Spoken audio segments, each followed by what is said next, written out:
서암스님은 33살 때 해방을 맞았습니다. 경북 예천에 있는 대승사 포교당을 맡아 운영했는데 이곳에서 전쟁터에 끌려갔다가 돌아온 사람들의 상처를 치료하고 고향으로 돌려보내는 일을 했습니다. 포교당을 중심으로 불교 청년운동도 시작했습니다.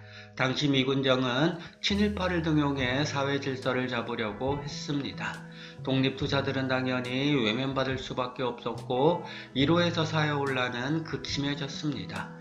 좌익과 우익이라는 값싼 이데올로기에 젖어 서로를 비난하고 죽이는 끔찍한 상황이 펼쳐졌습니다. 이 와중에 대구에서는 11폭동이 일어났습니다. 양심적인 인사들이 도태되고 친일했던 무리들이 득세하는 상황을 비판하자 서암을 빨갱이로 보는 사람들도 있었습니다.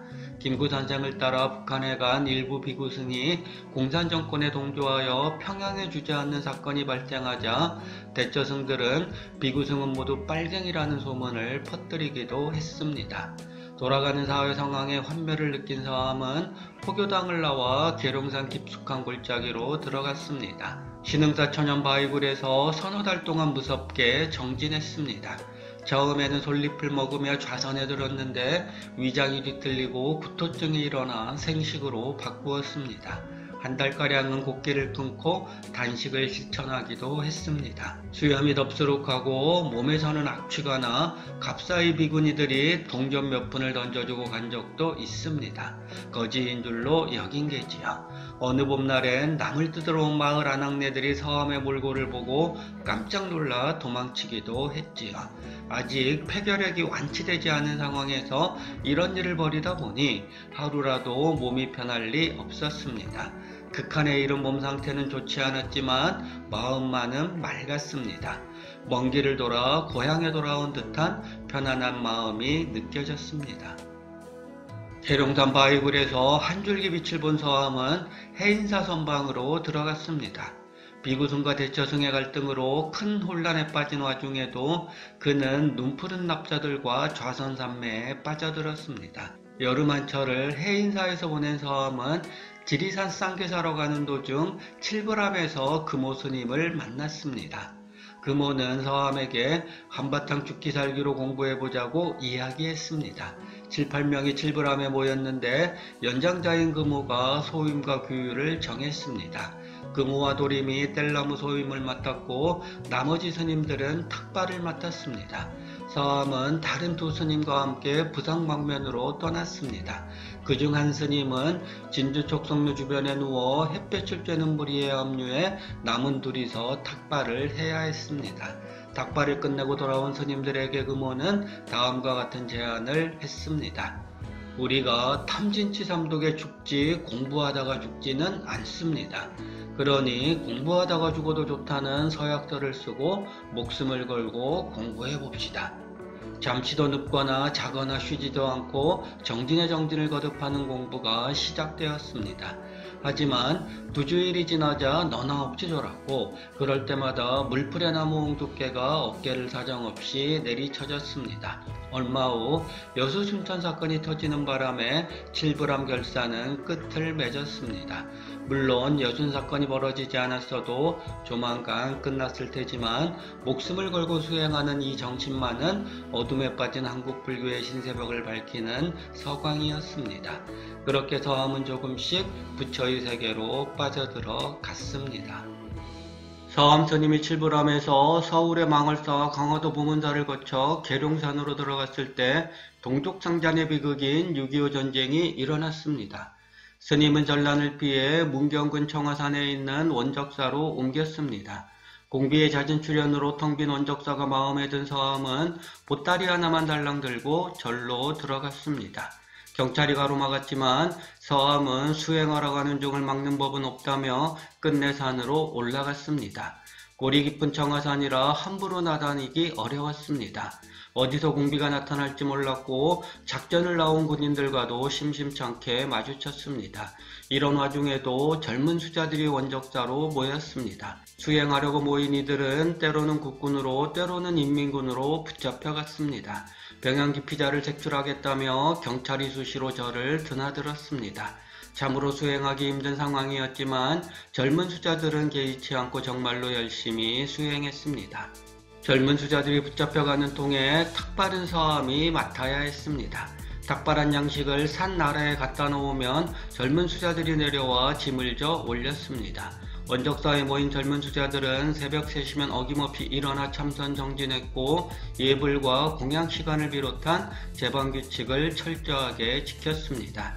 전쟁의 고통이 클수록 그들은 더욱더 발심해 무섭게 정진했습니다. 전쟁이 끝난 후 불교 정화운동이 시작되자 원적사에 모인 대중들도 뿔뿔이 흩어졌습니다.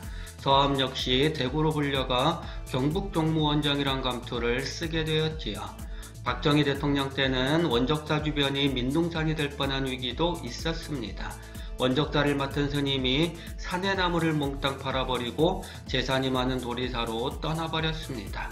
당시 태백산에 있던 서함은 소식을 듣고 부랴부랴 원적사로 들어가 사태를 해결했습니다. 수백만 원의 위약금을 요구하는 목재상에게 서함은 동량에 갚겠다는 말만 할 뿐이었습니다. 결국은 목재상이 물러날 수밖에 없었지요. 원적사를 지킨 서함 스님은 봉암사를 재간하는 일에도 두 팔 걷고 나섰습니다. 신라 구산 선문 중 하나인 봉암사는 해방 후 퇴락하여 아무도 돌보는 사람이 없었습니다. 서함은 직지사 노장 스님을 찾아가 대처승들이 남긴 빚을 갚으려 하니 기부 좀 해달라고 했습니다. 이런 방식으로 사방에서 구걸하여 간신히 빚을 갚았지만 봉암사가 단번에 깨끗해진 것은 아니었습니다. 불교가 힘을 잃고 부처님의 가르침을 따르지 않으면 절은을에 주먹패거리나 도둑들의 소굴로 전락하기 마련입니다.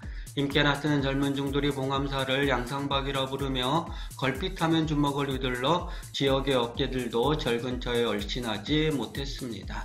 술을 먹은 수자들이 깡패들과 싸우는 바람에 원적사에 있던 서함이 경찰서에 불려간 적도 있습니다. 이런 일이 심심찮게 일어나자 뜻있는 수자들이 서함을 찾아와 봉암사로 와달라고 사정했습니다. 어쩔 수 없이 봉암사로 들어가자 수자들은 서함을 조실스님으로 불렀습니다. 서함은 측간을 먼저 고친 후 살림살이집 선방순으로 고쳐 나갔습니다.